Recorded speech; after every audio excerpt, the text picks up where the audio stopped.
Sang Hyang Adi Budaya, Namo Buddhaya, Namo Amitofo. Perkembangan agama Buddha dari hari ke hari memiliki tantangan tersendiri di Indonesia ini. Dan kita tahu bahwa di tahun 2024 populasi masyarakat Indonesia mendapatkan 280 juta jiwa saat ini, dan masyarakat Buddha berada di 0,73% atau sekitar 2,2 juta. Jumlah ini tidaklah banyak, ya. Dan kita tahu bahwa jika dibandingkan dari tahun-tahun sebelumnya terjadi kemunduran atau pengurangan yang cukup signifikan. Nah, jadi pertanyaan kita adalah mengapa hal ini terjadi dan mengapa bukannya dari tahun ke tahun harusnya masyarakat Buddha bertambah. Ini adalah PR bagi kita semua. Kita tahu bahwa banyak hal yang melatar belakangi bahwa terkadang kita berpikir bahwa ajaran Buddha sudah tidak memberikan manfaat untuk kita, atau ajaran Buddha tidak mampu untuk menjawab berbagai macam permasalahan yang dilalui atau yang dihadapi oleh masyarakat Buddha sendiri. Nah, sekarang mengapa ini terjadi? Mari kita kembali untuk melihat lebih mendalam bahwa PR kita untuk melihat bagaimana keberadaan agama Buddha untuk kita sendiri. Ketika kita berbicara agama Buddha, pasti kita akan merujuk kepada ajaran Dharma yang dipraktikkan kita sehari-hari. Dari 2,2 juta masyarakat Buddha yang ada di Indonesia, ini pasti tidak hanya memiliki satu pendekatan tradisi di dalam agama Buddha sendiri. Dan kita tahu bahwa tradisi besar yang ada di agama Buddha ada 3 mazhab. Mazhab Mahayana, Vajrayana, dan Theravada. Hal ini menjadi kekayaan bagi diri kita sendiri.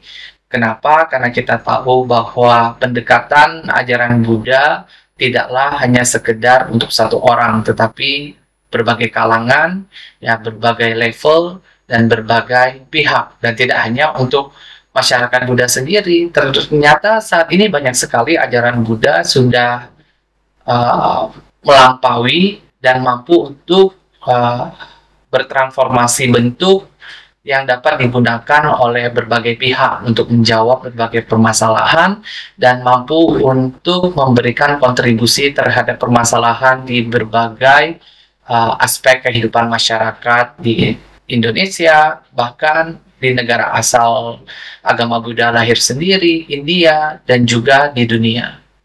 Nah, jadi kita bisa melihat bahwa mengapa agama Buddha, walaupun memiliki pendekatan welas asih dan pengertian benar dalam penyebaran agamanya, terdapat PR-PR yang meninggalkan konflik klasik terhadap perbedaan yang ada di mazhabnya.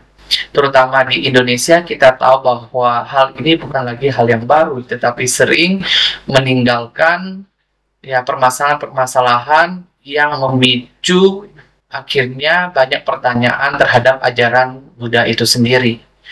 Dan bahkan tidak jarang masyarakat yang aktif di dalam berbagai organisasi, majelis, wihara, bahkan sangga sendiri meninggalkan luka yang pada akhirnya meletakkan Buddha Dharma karena rasa kecewa, putus asa, dan merasa bahwa dia tidak memiliki sesuatu yang dapat diambil dari praktek Buddha Dharma itu sendiri.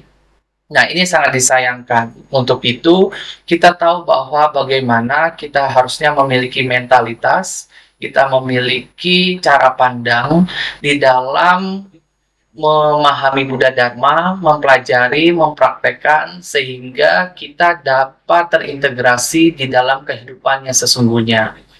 Agama Buddha bukanlah agama yang dapat memisahkan kehidupan masyarakatnya dengan kehidupan budaya, aspek-aspek kehidupan masyarakat, dan lainnya. Agama Buddha adalah landasan untuk membantu kita memahami makna dari kehidupan yang sesungguhnya tersebut. Nah, jadi di sini kita tahu bahwa seharusnya tidak ada pertentangan, tidak ada yang akan membuat kita jauh dari kehidupan yang melandaskan Buddha Dharma.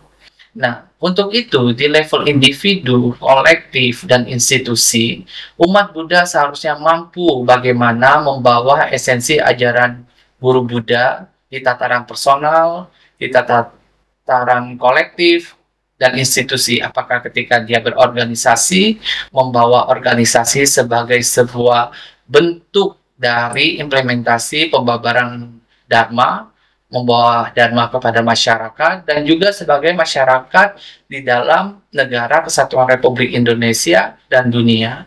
Nah, di sini kita tahu bahwa setiap orang akan mampu dan memiliki kesempatan memilih satu akar di dalam tradisi Buddhis itu sendiri, di mana yang mampu menjembatani dirinya untuk menapaki jalur kebebasan sejati. Nah, di sini kita tahu bahwa kita disuguhkan berbagai tradisi, ya, terutama tiga tradisi besar ini, ya, Mahayana, Vajrayana, dan Theravada.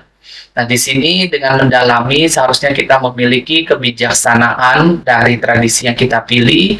Nah, kebijaksanaan inilah yang membantu kita untuk mencapai pembebasan sejati, baik di kehidupan ini, di dalam kehidupan kita yang nyata, dan maupun yang akan datang, hingga kita mampu mencapai pembebasan sejati. Kita memahami bahwa kebijaksanaan di setiap tradisi inilah yang akan membantu untuk mencapai tujuan besar kita di dalam pencapaian kesempurnaan tersebut. Sehingga kita tidak lagi melihat bahwa hanya satu tradisi yang menjadi tradisi otentik yang membuat kita akhirnya keliru, kita memiliki pandangan sempit, kita memiliki pandangan hanya menganggap tradisi yang kita dalami adalah tradisi otentik, benar, bahkan kita rela mati untuk membela tradisi tersebut. Dan ini adalah ajaran yang bertentangan dengan pendekatan agama Buddha sendiri. Nah, di Indonesia kita sering mendengar tentang wawasan Budayana. Nah, wawasan Budayana adalah bukan sekte, bukan tradisi, ataupun bukan hal yang baru maupun organisasi, tidak. Wawasan Budayana adalah sebuah pandangan, sebuah mentalitas, sebuah semangat bagi kita untuk mampu menyelami ajaran guru Buddha sesuai dengan kebijaksanaan dari tradisi yang sudah kita pilih, apakah itu Mahayana, Vajrayana, Theravada, sehingga mampu untuk menjembatani kita sebagai individu untuk mencapai pembebasan sejati, dan ketika kita berada di level kolektif dan level institusi. Hal ini akan membantu kita untuk memunculkan kemampuan untuk melihat, menerjemahkan kepada aktivitas keseharian kita sebagai umat Buddha yang berupaya untuk mencapai pencerahan sempurna demi manfaat semua makhluk, dan juga bagaimana membawa Dharma kepada masyarakat sehingga terjadi yang namanya transformasi diri maupun transformasi sosial. Hal inilah yang akan mengarahkan kita bagaimana meningkatkan kualitas hidup kita, kualitas masyarakat secara luas, dan bagaimana kita dapat terintegrasi kepada kehidupan masyarakat, apakah itu budaya, ya, adat istiadat, ya, bersama agama yang lainnya, membantu menyelesaikan berbagai konflik sosial sehingga kita mampu untuk mencapai yang namanya pembebasan sejati. Nah, kita tahu bahwa wawasan Budayana ini akan membantu kita untuk melihat lebih mendalam tentang esensi kehidupan. Bagaimana membantu kita untuk tidak mudah reaktif, tidak mudah menghakimi, dan tidak mudah untuk menyalahkan berbagai pihak atas ketidakpahaman diri kita maupun ketidakpahaman pihak lain, ketidakterampilan kita, ketidakterampilan pihak lain di dalam mempelajari, mempraktekkan, dan memahami esensi dari ajaran guru Buddha. Kita tahu bahwa 2600 tahun yang lalu dan sekarang terjadi perbedaan yang signifikan terhadap peradaban kehidupan masyarakat. Apakah dunia, ya lebih khususnya di Indonesia. Indonesia adalah negara kesatuan Republik Indonesia yang terdiri dari berbagai keberagaman. Apakah itu 17.000 pulau-pulau yang ada di Indonesia, apakah itu seribuan bahasa, etnis, dan budaya lainnya, sehingga kita tahu mengapa Indonesia berbeda dari negara lainnya di dunia. Indonesia ini unik, dan agama Buddha pun yang ada di Indonesia akan beradaptasi dan menjembatani terhadap demografi yang ada, sehingga tidak terjadi pertentangan.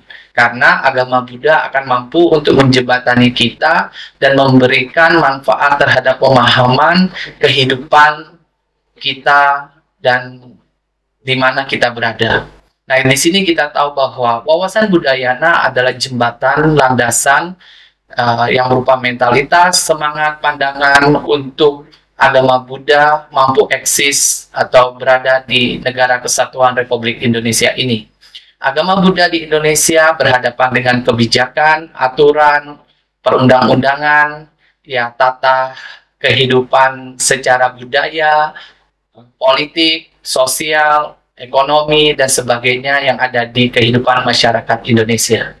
Jadi, kita tahu bahwa kita tidak serta-merta membawa agama Buddha begitu saja hadir, lalu tanpa menyadari dan mampu untuk melihat kehidupan di sekitarnya.